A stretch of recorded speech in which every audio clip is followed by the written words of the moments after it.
going on, ladies and gentlemen? Hope everybody having a good Tuesday. Hope everybody turning up. Yesterday, I launched a video talking about the statistics you need to know as you move into this video production world. I gave you a list of statistics you need to be sharing with your clients about video in 2024. Today, I'm going to tell you 3 places you should be implementing those statistics to help you win sales. So that's what we're going to talk about. But first, you know what we got to do? We got to roll this intro. We got to let you know what podcast you play around. The one and only. So let's do that.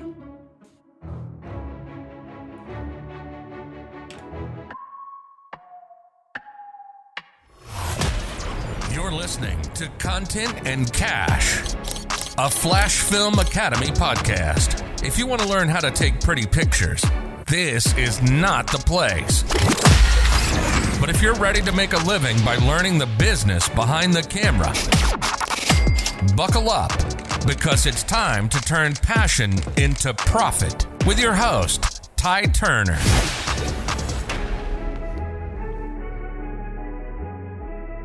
What's good? What's good? Welcome back. Welcome back. Let's talk about a few things because I want to talk about how important it is that you talk about these statistics. If you have clients that are on the fence, that are thinking about getting video from you, but they don't understand how this helps them. They don't understand how video is a part of their business and how it plays a part in their business.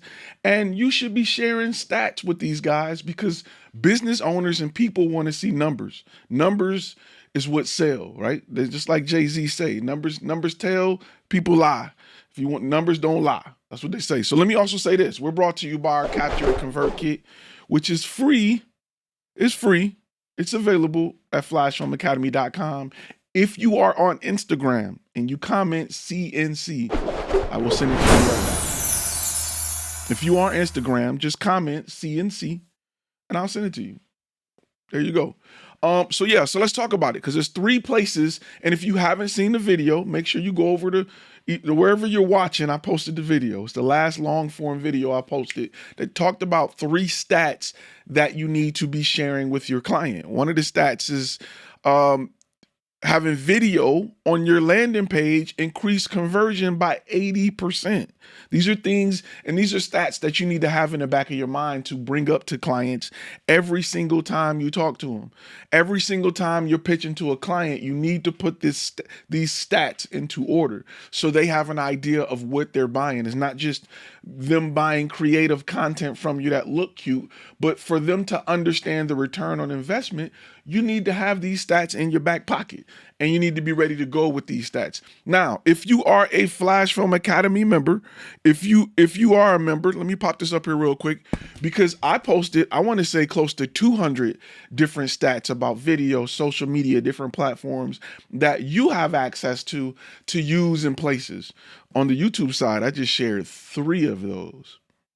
I literally shared 200 to 300 stats that you should be using for both photo and video to help sell your clients. You can punch them in the throat all day long with numbers that are currently updated for 2024. And it's huge if you're working with clients and they need to see these things. So let's talk about 3 places you need to be using these stats to help convert clients. First, of course, and the obvious is pitch and presentation, right? Anytime you talk to a client, you need to be talking stats. Begin your pitch with hard-hitting stats that underscore the value of video content. For instance, mention that viewers retain 95% of what they watch when it's video. Use these to help paint a picture for your client so they understand the value of what you're selling. 95%. That's more than text and audio combined. Video is very valuable to clients, and you need to make sure they understand how valuable. Again, here at Flashfilm Academy, we're taking away it's so passionate and how much we love it and the creativity. That's cool, but clients don't care about your creativity. They care about the results. When they're spending money, they care about the results. Statistics show the results, and we need to have a business that lives and dies on statistics, not just passion and prettiness. If you want to make big money doing this, if you want to get hired by a couple $500 guys, go for it. But if you want to make big money doing this, this is what you got to do. All right. Everybody post where you're from in the comments. I love to see where people are from. Go ahead, post where you're from in the comments. And let's get to number 2. I see people on TikTok. I see people on Instagram, IG. What's up? Facebook. What's up? Let's talk about number 2, where you should be using these stats. Social media marketing. If you're doing any marketing right now, you need to be using these statistics. You need to understand that statistics, when you share statistics, like the fact that video generates 1,200% more shares than text and images, clients need to know that. 1,200% more shares than text and images. These are things that clients need to know to help them understand why they need your service. Oh, Lance in Michigan. What up, though? I'm from Detroit. That's what's up. You close to the crib. I like that. So these are things that you need to be sharing with your client. You got to make sure that they know these things, because if they're on the fence, if they're saying, well, I want video, but do I really need it? Will it really help me? How will it really help me? You need a ton of statistics to back what you're trying to offer that client. So when it comes to social media marketing, your marketing campaign that's speaking to potential clients should use stats like this to draw people in to click on your advertisement, which brings them to your homepage and converts them, that lead, into a client. You should be sharing things like this. These are very important little nuggets of information that help logical business owners decide whether or not they want to work with you. Very important that you start sharing these stats. Because business owners make decisions based off logic, not emotion. B2C, when you're selling to customers, to people, they make emotional decisions. I think I want this. This look good on me. I should have this. It's on sale. Businesses don't work like that. Do it make sense? Is there a return on the investment? Does this do what I need it to do? Will it solve this problem? If you can check the boxes, yes, yes, and yes, it don't matter what it costs. As long as there is a return on that investment, they don't mind spending whatever it costs. And you need to be in front of more clients that think that way, instead of clients that's like, I don't know if I'm gonna work with him because I just didn't like him. I just didn't like how he spoke. I didn't like his shoes. I didn't like his shirt. He didn't seem professional, whatever. Those are people that are making decisions based off off emotion. And don't get me wrong, there's a lot about what you can do to play a part into that. We talk a lot about over in the academy, but you want to make sure that we're in front of logical clients who are either business owners or are part of a company that needs to solve a problem. If you're not solving problems, you're not making no real money doing this. Let's be real. If you're not solving problems, you're not making real money. If you're doing it because people like it and they want to see something cinematic and it's cute, you're making some change. If you're not solving problems, you're not making real money. Those who make real money in this industry solve problems. Here are a bunch of stats to show you how what I have to offer will solve your problem. Here's proof. You should be displaying that at all times. Last but not least, South Africa. That's what I'm talking about. Much love coming from South Africa. That's what I'm talking about. Last but not least, in the last place you should be using these stats, email marketing. Email marketing is where you should be using these stats. Email marketing, you should be using stats also with your client. They should be attaching videos to their email marketing. Remember, I told you this is the only drug where it's okay to get high off your own supply, right? Video click-through rates. For those who have done email marketing and they know how important it is for email click-through rates, for people to open your email and click on items in your email, to get them to click once they open is a whole nother statistic. Video helps increase that rate by 300%. 300%. So 300% more people will click on something, including that video, if they're on a page that shows video. You want to make sure that you have video on your email that's going out. These are little things you need to be pitching to your client, and you're wondering, well, how am I going to get hired every week? Well, why would they continue to hire me? Because that client continues to put out emails, sometimes multiple times a week. They may need multiple forms of content.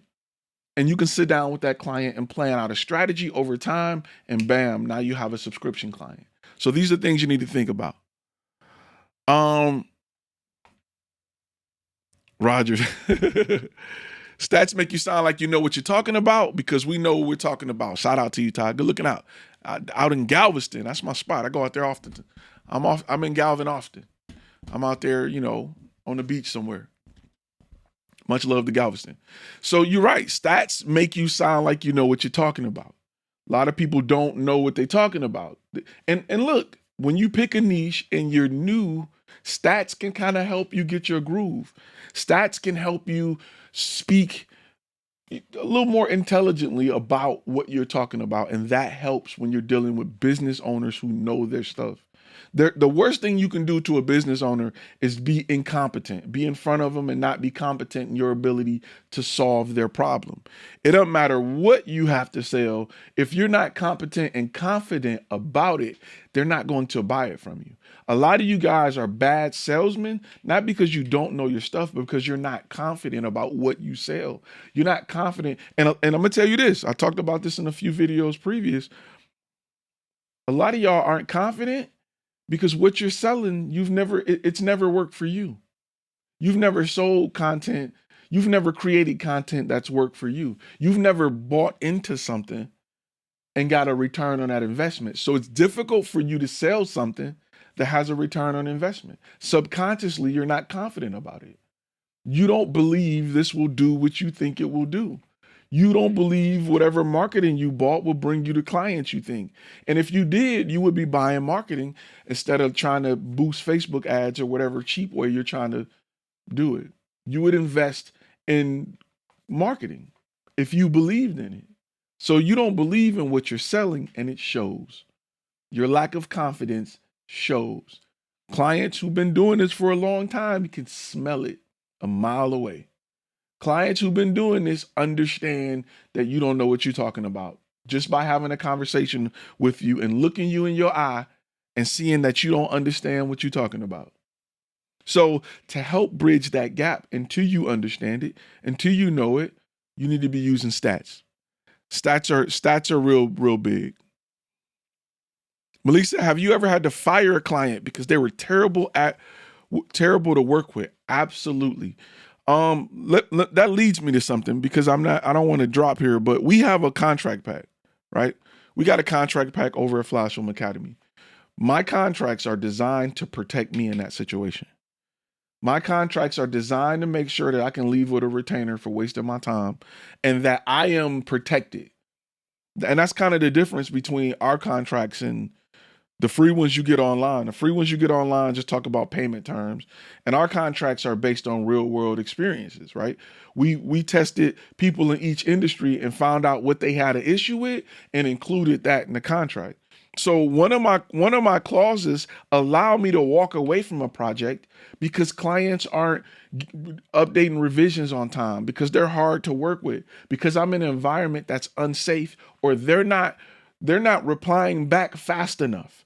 I have the ability, and the client has agreed that I have the ability to walk away from this project. I don't got 10 years for y'all to submit revisions while I got 8 terabytes of your footage holding up my computer because y'all want to drag y'all feet on sending me revisions. Nah, bruh. You got a certain amount of time to reply back to this revision before this account is closed. And you agreed to that in the beginning when you signed our contract. So that's something that I like to have up front. That's something that's in the forefront of me doing business. And as a videographer or a photographer or anybody who's working in this industry, you should always have a contract that stipulates how you can get out of this agreement. If your contract don't protect you, you got the wrong contract. That's like having a prenup for the other person. That's like having a prenup saying what the other person gonna get and not what you're protecting. It don't make sense. It don't make sense. So I got a contract pack for podcasting, and I got a contract pack for videographers and photographers, 25 of them. I got cease and desist templates. So if you see your work out there, if somebody signed a licensing deal for a year and they still using your content after a year, here's your cease and desist. So you need things like that as a content creator to protect your intellectual property. That's a lot of times I meet content creators that don't understand the value of their intellectual property. They don't understand what they create, they own. That client is paying to use it from you. You own that content unless your contract states otherwise. I am giving them permission to use. Even if they hire you, you own it. You shot it. The copyright law states whoever pushed the button, whoever initiates the shutter command, own the footage. That's what the copyright law states. So if they didn't get permission to have this as a Super Bowl commercial, even though they hired you to film it, if they didn't hire you on a work for hire, or they didn't completely buy it outright, or don't have the licensing rights to show it as a Super Bowl commercial, somebody owe you some money. And a lot of times you don't know this because you haven't done the research. You haven't learned about what rights that you are entitled to as the creator of this content. That's what I'm saying. You don't know what you don't know. These are things we talk about over at the Academy because you got more rights to stuff than you think. And you are missing money. If somebody hire you and say, hey, we want to shoot this for an internal video, and you're scrolling on TV and you see it, or you're scrolling on their website or their social media and you see it, there's a problem. They owe you some money. You did not agree to that. You need to be compensated for that. And if you don't understand licensing, if you don't have the proper agreement in place, you will get hosed. I see it every single time. People don't understand their intellectual property. There are artists that you know who, I don't need my masters for what? Sign off here. Who didn't understand the power of owning your intellectual property. I've said this in many videos. People are still making money off the Wizard of Oz, and them folks are dead and gone. Somebody grandkids are still getting a check for the Wizard of Oz. They understood the value of their intellectual property. The Wizard of Oz is still making more than movies that were shot this year because they understood the value of their intellectual property. You don't need a lot of hits to be successful. You just need to own your failures, to be honest with you. You can be a one-hit wonder. If you do it independently, you straight for life. So I think that people don't fully understand, they don't understand this.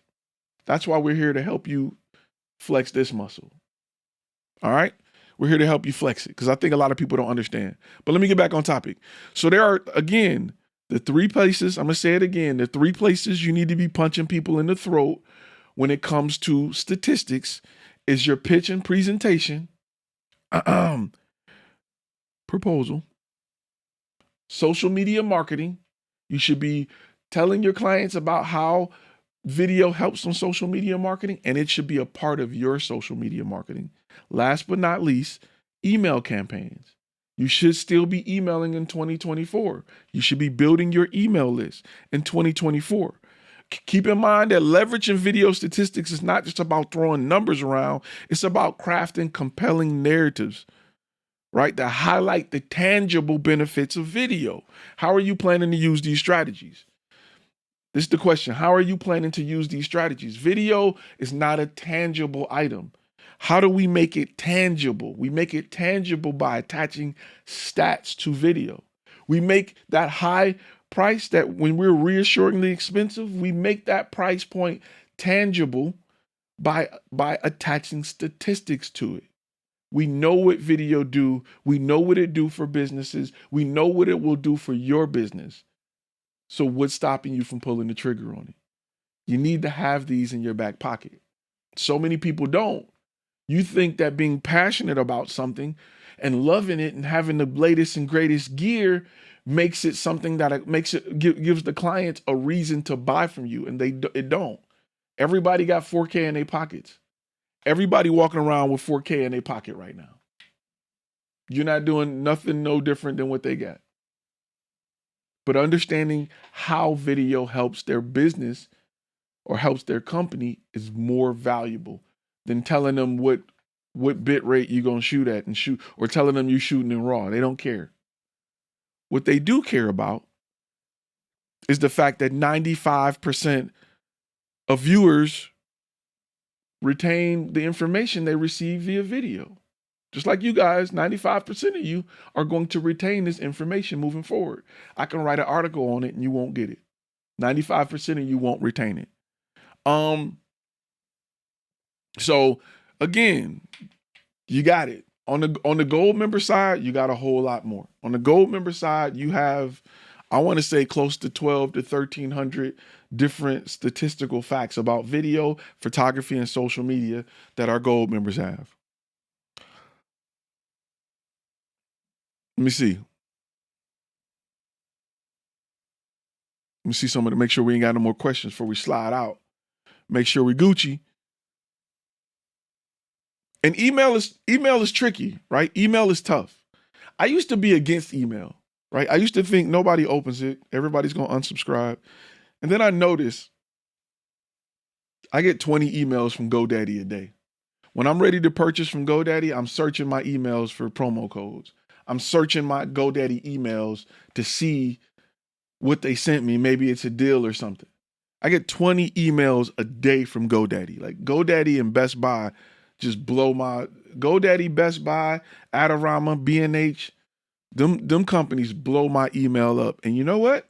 I don't have a problem with it because I buy from them companies. I don't have a problem with it because I respect and love those companies. So the clients that love and respect your brand don't have a problem with you emailing them. In fact, it'll keep you top of mind.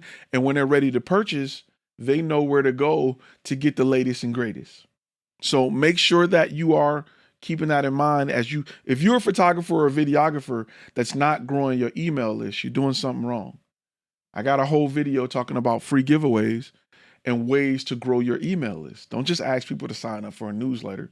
Them days are done. Give them something for free. There's a whole video over on Flashfilm Academy that talks about using free giveaways to grow this list. Okay, so I like emails, just struggling on how to keep updating them, potential contacts to send them. There are plenty of tools to help you automate this. There are plenty of tools, MailChimp, Squarespace email, ConvertKit. There are plenty of tools that helps you automate this so you don't have to worry about it. There's also plenty of tools to help you write the emails.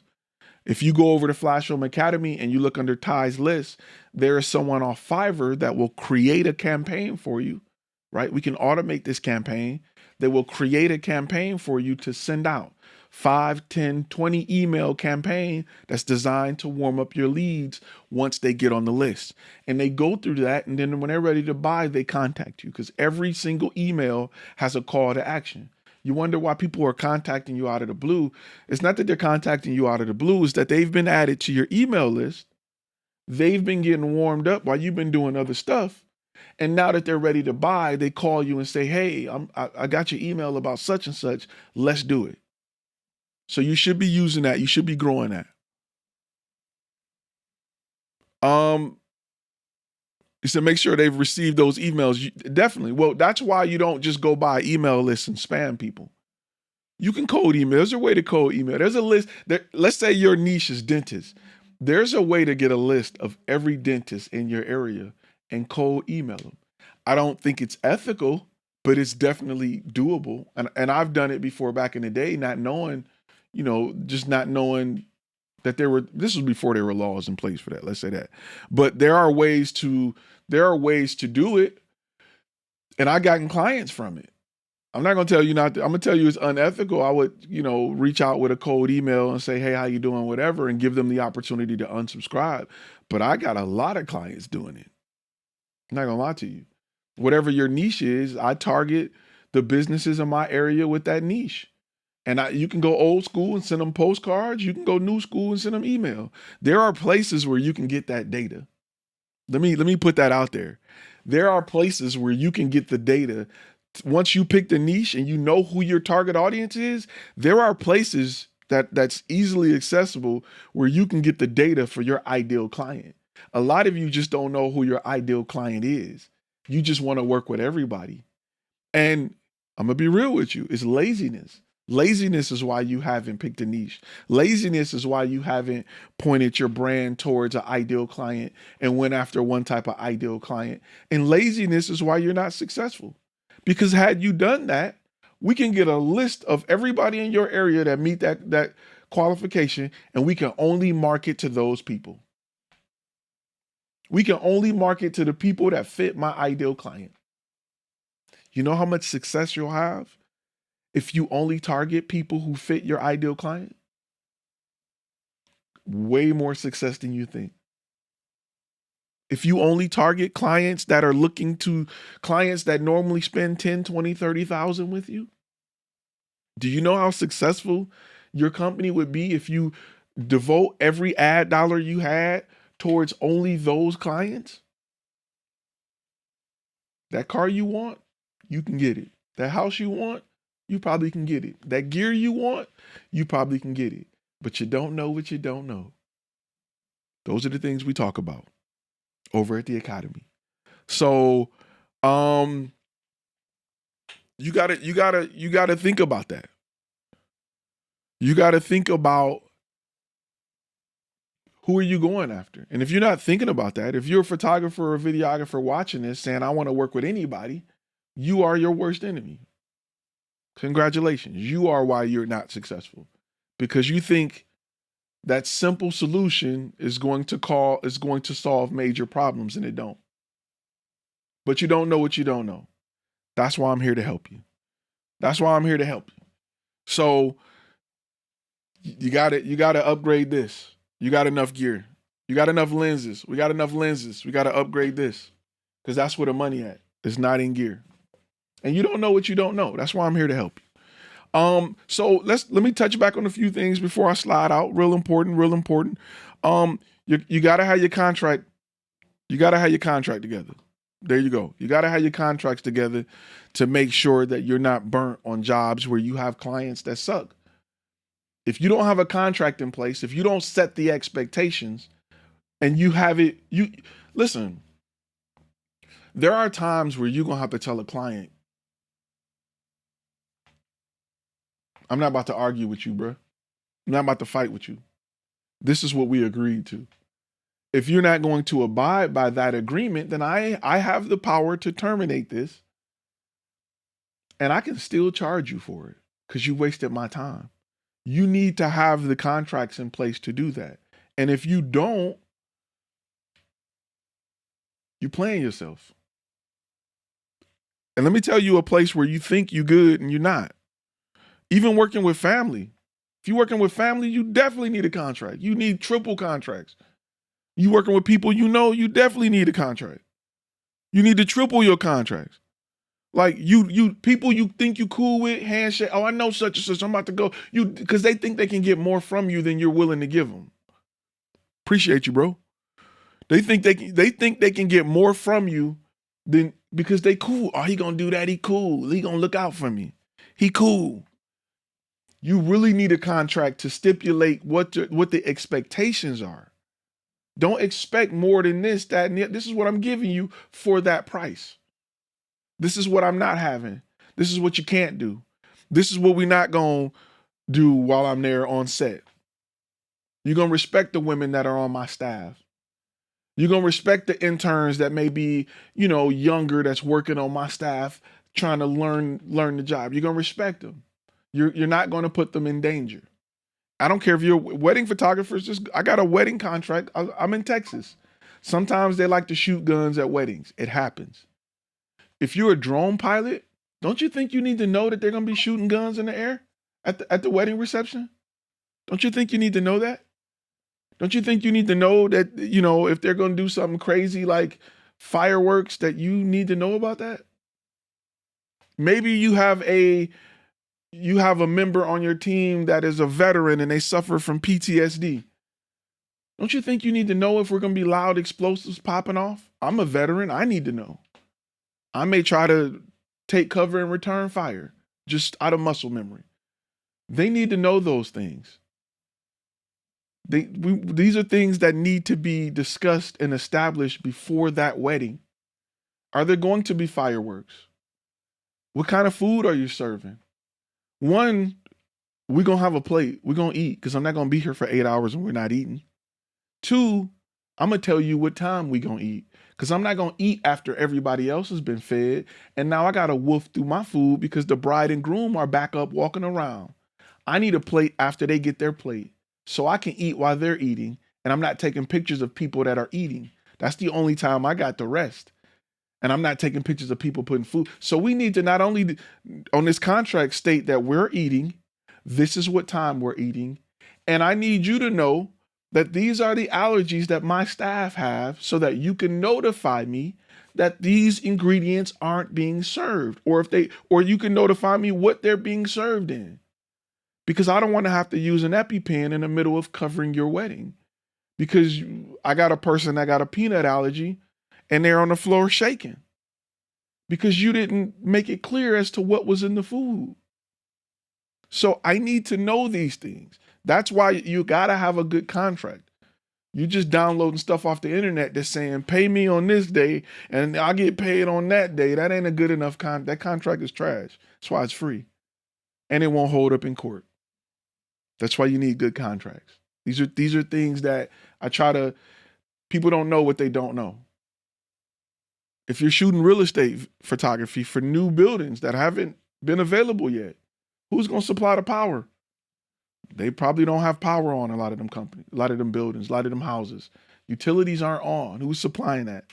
Am I using battery? Are you supplying it? There's a lot of different contracts for a lot of different job types that you need to be aware of. And if you don't have the experience in the industry and have run into all these problems, it's difficult for you to write a contract that covers you for things you haven't seen yet. And I think a lot of people don't understand that. They just think I need something I'm going to get paid on this. It's way more than payment. I'm going to give you an example. Let me give you an example of some of the hiccups that a lot of people run across when they don't know what they don't know, right? A lot of people got contracts that stipulate what the payment amount is, right? On the first part, they got it listed as a deposit, which is wrong. And then they got the remaining amount that's due. Okay. Their contracts never state a lot of things. One, the beginning payment is a retainer. You're paying to hold that date. If you don't come through on that date, guess what? I lost money on that date because I can't book anybody else. That retainer is mine. Two, it don't talk about the terms in which the second payment is delivered. Is it T90, which means 90 days from the time it's completed? Is it T30? Depending on the companies you work with, they have policies in place to determine when they can cut a check. You may be waiting 120 days before you get paid. And that's just how they do business. You agreed to that by doing business with them. Now your staff don't get paid for 120 days. They car notes late. They mortgage is late. They rent late. They don't want to work with you no more. Because you're not paying people. You got a reputation of not paying people. Congratulations. Because you didn't CYA and have a contract to make sure you got paid when you were supposed to get paid, or you don't have enough funds in your pocket to cover it. Now nobody want to work with you. You don't have second shooters or good second shooters. Now you got people off the street. So you need to make sure you CYA. Let's see, after doing enough weddings, is it still worth buying a contract once you learn from other people's situations to put in clauses? Yes. Our contracts, see, this is the thing. You can add a clause all you want. Is it legally binding? What we did was we polled a lot of wedding photographers and videographers because there's two totally different contracts, right? Even wedding drone photography is different than photography. Once we understood because I was running into a lot of problems. Once we understood what problems people were having, we then took it to a lawyer to get it written in a way where it's legally binding. You can't just say, I need it. Okay, a good lawyer will go right around that. Your Honor, they said this, not that. We did that, not this. Next. So you can add it as a list in traditional English. Good luck in front of a judge. A regular court-appointed $300 lawyer will walk right over it. Period. Just like any handwritten contract. If I write a contract saying I owe you money and we sign it, it don't say when I owe it. It don't say how much I got to pay. It don't say if there's interest. It don't say that I couldn't trade something of equal value or something that I value. You know what I'm saying? Like there's so many ways to go around a regular handwritten agreement that it's not going to burn until you get in court and they look at it and laugh. And then you wishing you would have had the right stuff. So we got plenty of gold members who can tell you how it saved their butt. Plus, it gives you the upper hand when working with clients. It gives you the ability to say, hey, this is what we agreed to. If it don't go this way, I'm terminating it. You don't get your footage. So it gives you the power to in my contract, it states that there's a late fee. We're charging 5% extra if it's over a certain amount of time. So those are things that you need. Plus, if you go to court, let's say you don't get paid. Let's say somebody hire you, they don't pay you, right? You're not a big company. You don't got $1 million in the collection agency to go after these people. You're usually a one-man band. It's a few of y'all. If you got to go to small claims court, that's already an inconvenience. If you go there with a bunch of emails and stuff, yeah, okay, maybe. If you go there with a binding contract, it's a wrap. The judge is going to say, oh, hey, you sign this? You owe him the money. You either going to give it to him or we going to come take it. Like, it ain't nothing, it's not up for debate. It's not up for interpretation. If you go in with a bunch of emails and text messages between you and the client, it's interpretation. I think that they may have said that probably, no, you signed this contract because this contract clearly states what the expectations are. And you agreed to it. Pay the man. So you want to make sure you CYA. Handshake deals we're not doing those we wasn't doing them in 2023. We're damn sure not doing them in 2024. You got more people moving into the gig economy, right? If you look at one of the videos I talked about previous, we talked about how a growing niche is personal branding.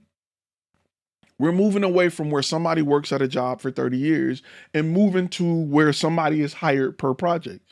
That person needs to develop their brand so they can appeal to companies to be hired per project, right? If I'm a copywriter, I need to have a personal brand. I need to have a website, examples, video. I need to have multimedia to showcase why a company should hire me. Who's going to create that multimedia? It may start off with a bunch of selfies and homemade video, but the gig economy is growing. There's more and more people being added to the gig economy. They need better content. They need more video. They need more dynamic websites to stand out. Who's going to create that? The guy or girl with the understanding of how video works, that's just reading all these statistics that I just read, you're going to help them create a personal brand so that they can get more gigs. That's an untapped market right now. That's a niche that's growing like crazy. That's not going nowhere anytime soon. Congratulations. I just gave you that for 2 easy payments of free $99. The gig economy is growing. Personal branding is going to be huge. It's huge already, but it's growing even more. So that's a layup. Everybody around you needs to develop a personal brand. Why aren't they coming to you?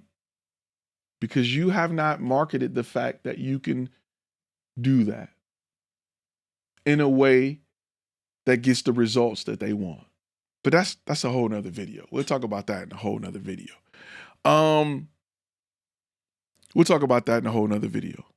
But it's very important that you protect yourself.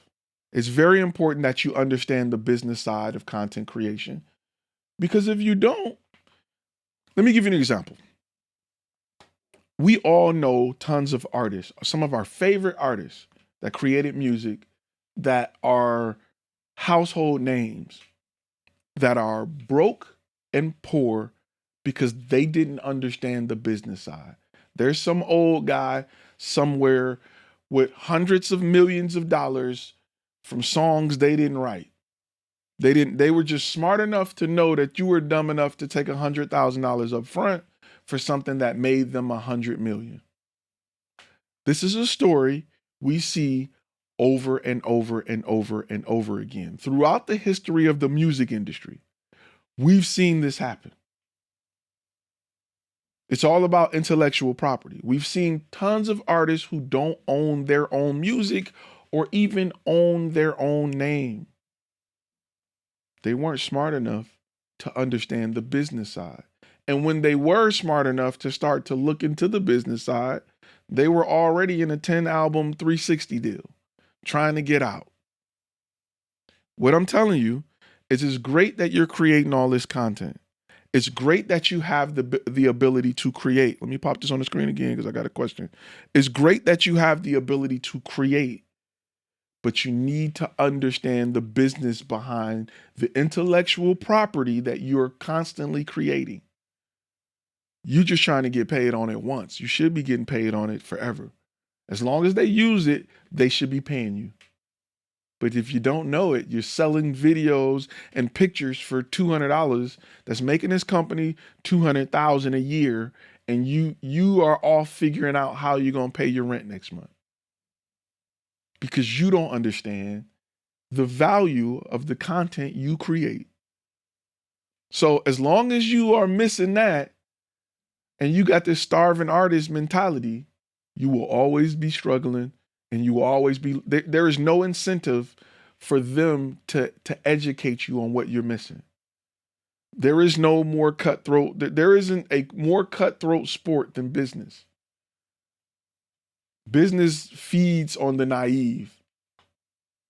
They'll get you all day and night. They'll set a big ketchup packet next to a small ketchup packet and have you thinking you saving money by buying the big one, and then you look at it and you paying more per ounce for the big packet than if you bought two of the small. Like there's so many tricks like this designed to take advantage of the uneducated. It's not even funny. So as a content creator, there's a whole lot of money and opportunities you're missing because you don't invest in this. Because you think showing up with this will make you more money. That's what happens when you don't invest in this. Again, I said it once and I'll say it again. Every business around you need video. Every business need photography. They're posting on social media sites every day. They're putting out marketing every day. They're sending emails every day. Every single business, every plumber, every grocery store, every roofer, every business around you need content daily. Why aren't they hiring you? Think about that. Why they not hiring you? And you ready to answer that question? Come on, see us at Flashfilm Academy. Come on, check us out. Download the app. Join Flashfilm Academy. And we're going to tell you why they're not hiring you. And we're going to help you get into a place where they can hire you. And you can make a living with your camera. And not just a side hustle. If you want to side hustle it, that's fine. But there's enough money for you to live off of it in your area, in your zip code. Every business you pass that got a toilet need video, need photo. They need content. Don't care how big an ice cream truck need content. A food truck need content. All of them. You got to ask yourself, I'm sitting at home with this gear. I'm not making money with it. It's in a case all day. Why they not hiring me? Why am I not being hired for all of this content that they need? It's a real question. Anyway, we drop videos every Monday. We go live every Tuesday. Our Gold Plus members and Gold members, we got our accountability meeting that's available on the app Wednesday, where we hold you accountable. We're not just teaching you stuff, but we're going to make sure you have progress. I want to hear your failures so I can help you personally, and other members can help you personally. That's on the app. That's where we're going to talk about it. For everybody else, I will see you in the next video. If you haven't seen the video about statistics, Check it out. Whatever platform you're watching this on, that video uploaded to that platform as well. Keep in mind, that's right. Every company with a toilet need content. In fact, they need more content than toilets. Every company. I don't care if it's a mom and pop Etsy shop. They need content. Now look at your camera and look back at yourself. If you have not used that camera this week to add to your bank account, you're doing something wrong. And I'm here to help you. See y'all next week. You've been listening to Content and Cash, a Flashfilm Academy podcast. Make sure to subscribe to the YouTube channel and go to our webpage at www.flashfilmacademy.com.